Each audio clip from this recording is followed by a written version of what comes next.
Un eunuque comme mon cocher? Je ne l'accepterai pas, déclara Uttara Kumara.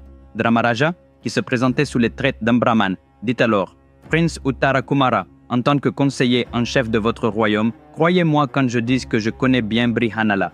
S'il vous sert de cocher, cela vous apportera, à vous et à tout notre royaume, la sécurité et la victoire.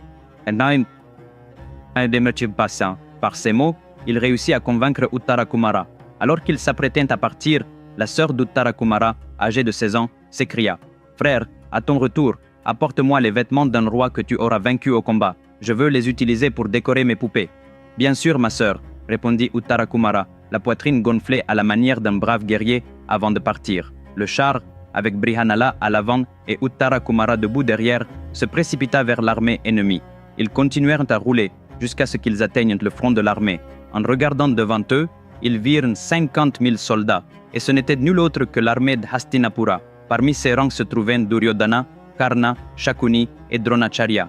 Jusqu'à ce moment, même Brihanala n'avait pas réalisé qu'ils allaient affronter les forces d'Hastinapura. Dès qu'il les reconnut, il se retourna et jeta un coup d'œil à Uttara Kumara. Le jeune prince se tenait toujours là, la poitrine bombée, l'air héroïque. Mais lorsque Brihanala baissa les yeux vers les pieds d'Uttara Kumara, il les vit trembler de manière incontrôlable, comme les frissons de quelqu'un atteint d'une fièvre froide. Uttara Kumara était en état de choc, incapable de bouger. Essayant toujours de faire bonne figure, il murmura: Brihanala, sans faire de bruit, fais demi-tour avec le char, dépêchons-nous de retourner au fort. Brihanala demanda: Qu'y a-t-il, prince? Je te l'ai dit, fais demi-tour, rentrons au fort aussi vite que possible, insista Uttara Kumara. Ce n'est pas ça, mon prince, commença Brihanala, mais Uttara Kumara l'interrompit. C'est un ordre, fais demi-tour. Très bien, mon prince, répondit Brihanala, faisant faire demi-tour au char. Comme Arjuna était déguisé en Brihanala, Duryodhana ne le reconnut pas.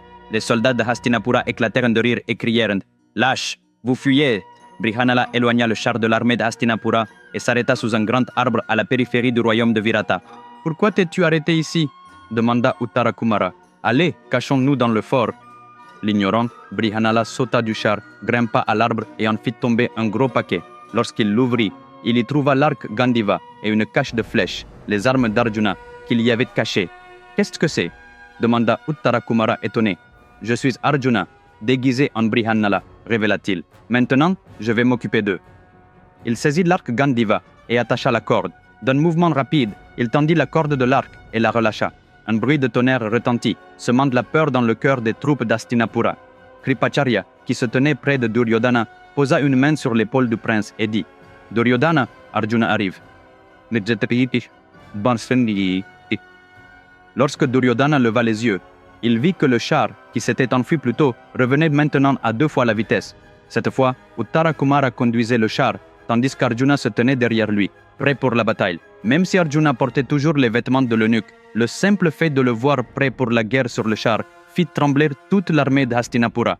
Voyant cela, Karna cria: Duryodhana, aujourd'hui, je vais achever Arjuna, et leva son arc. Mais avant qu'il ne puisse faire quoi que ce soit, une flèche fendit l'air et frappa l'arc de Karna, le brisant en 2 morceaux. En voyant cela, le cœur de Duryodhana faillit éclater. Puis Duryodhana s'exclama: Bhishma Pitamaha, j'ai découvert Arjuna avant la fin de la période d'incognito. Par conséquent, renvoyez-les dans la forêt.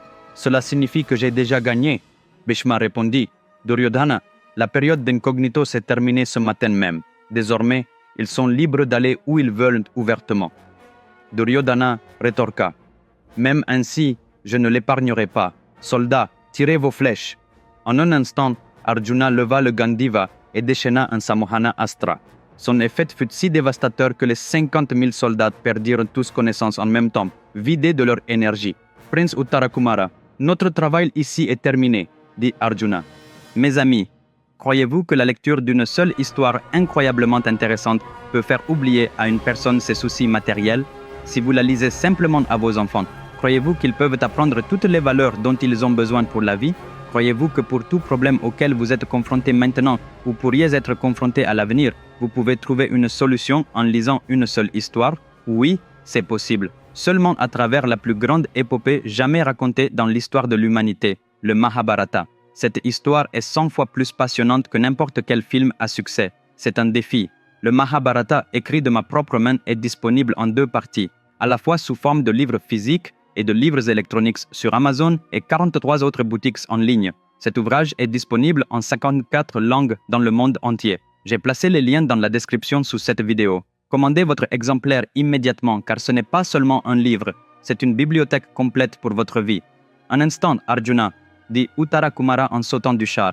Il se dirigea vers Duryodhana, inconscient, prit son vêtement supérieur et remonta sur le char.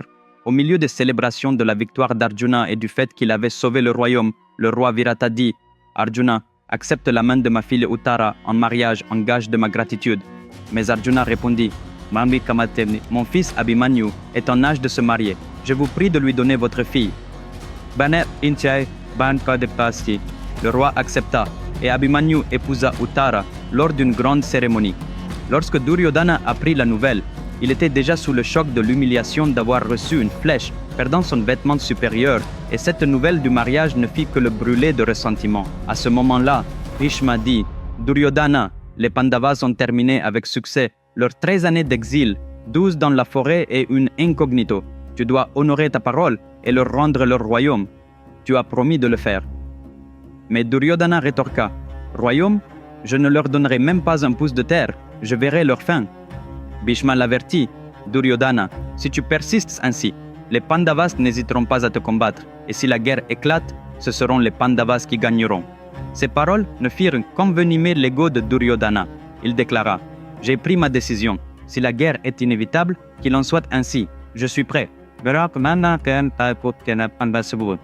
Et c'est à ce moment précis que les germes de la guerre de Kurukshetra ont été semés. De retour à la cour royale de Hastinapura, Duryodhana a annoncé clairement « Même si les Pandavas ont terminé avec succès leur période d'exil et d'incognito, je ne leur rendrai pas Indraprastha. » Lorsque les Pandavas ont entendu cela, ils ont commencé à se préparer à la guerre, tout comme les Kauravas. Ils cherchèrent à s'allier avec des royaumes amis. Arjuna et Duryodhana se rendirent tous deux à Dvaraka pour demander l'aide de l'allié le plus puissant et le plus redoutable, le Seigneur Sri Krishna. C'est au petit matin que Duryodhana arriva le premier dans la chambre de Krishna. Krishna semblait dormir, ou plutôt, il faisait semblant de dormir. Dans cette pièce, il n'y avait qu'un seul lit où Krishna était allongé. Il y avait de la place pour s'asseoir soit près de sa tête, soit à ses pieds. Duryodhana pensa, « Je ne peux pas risquer de réveiller Krishna brutalement. S'il se vexe, il pourrait refuser de m'aider. Mais je suis un roi, pourquoi devrais-je m'asseoir à ses pieds ?» Il choisit donc de s'asseoir derrière la tête de Krishna. À ce moment-là, Arjuna entra également et s'assit aux pieds de Krishna. Au bout d'un moment, Krishna s'agita et ouvrit les yeux. La première personne qu'il vit fut Arjuna. « Arjuna, quand es-tu arrivé ?» demanda-t-il. « Je viens d'arriver, Krishna » commença à répondre Arjuna lorsque Duryodhana s'éclaircit la gorge. Krishna se retourna pour le voir assis derrière. « Duryodhana, toi aussi, tu es là ?» demanda-t-il. « Quelque chose me dit que tu n'es pas venu les mains vides. Tu dois avoir une grande demande. Dis-moi ce que c'est. » Duryodhana expliqua. « Le jour approche où les Pandavas et les Kauravas s'affronteront enfin. C'est pourquoi je suis ici. Mais d'abord, laisse-moi te dire que nous sommes tous les deux venus chercher ton aide. En toute logique, puisque je suis arrivé le premier, tu devrais promettre de m'aider avant d'aider Arjuna. » Krishna répondit. « Je n'ai pas remarqué qui est arrivé le premier. J'ai seulement vu Arjuna au moment où j'ai ouvert les yeux. Par conséquent, je l'aiderai en premier. » Duryodhana n'était pas satisfait de cette décision. Mes amis, le contenu du prochain épisode sera encore plus intéressant. Ne le manquez pas. Nous nous retrouverons samedi prochain à la même heure. Commandez mes livres sur le Mahabharata dès maintenant. Les liens se trouvent dans la description ci-dessous. Si vous n'êtes pas encore abonné à ma chaîne, faites-le immédiatement. D'ici là, prenez soin de vous. Au revoir.